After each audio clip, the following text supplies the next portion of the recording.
Okay, there's no time for hoopla and rhetoric. Time is of the essence. Huey P. and Bobby Seale said, seize the time. Elijah Muhammad wrote a book called The Theology of Time. America has a magazine called Time. Well, let me relate about today's youth with the essence of this rhyme. You see, the seeds of our families are in limbo. We don't pay attention to the cries of these young folks.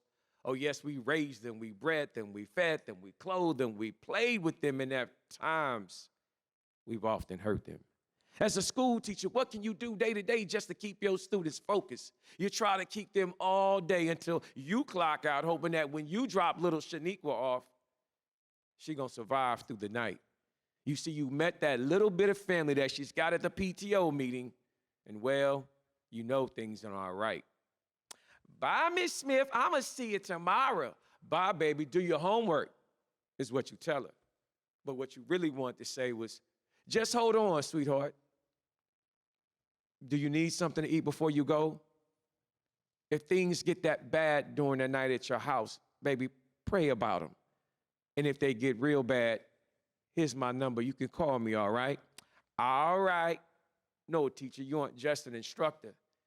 You just for so long going and recognize you are a surrogate mother, feeling the pains of your own life while watching the pains of these little sisters and brothers. You see, this is the dilemma, trying to educate their minds while keeping them alive on the inner. You see, like the situation is on a drastic tip, and it's like we're still on a slave ship, and we're watching our babies die during the middle passage. So many people live with these problems every day but don't wish to address them. House to house, hood, block, and borough, pain, strain, and sorrow. No one seems to be focusing on my babies making it to tomorrow unless we have them subdued and detained in a correctional facility. Are you starting to hear me? Charles Darwin said it's survival of the fittest. Well, what if you were never given the proper nourishment just to be healthy enough to leave the den? I mean, it's a cold, cruel world out there, and you either prey or predator, maybe even both. Somewhere in our hoods are several black children dying tonight, emotionally, mentally, and physically. Are you starting to hear me? The future still resides in you, me, and the lives of our black babies. You often wonder why little Chris comes to first period under the influence. You see, he's just trying to cope with the BS he saw at home last night. You ever wonder why little Trinice is always saying, Miss Smith, is there anything I can do for you? You see, you're the only one in her life that gives her a hug, so she stuck to you like glue. Oh, let's not talk about little Shauna Arsenault. You know that one of y'all complain about in the teacher's lounge for being a little class flirt, and you know if she don't change, she gonna graduate the future class. Well, you know.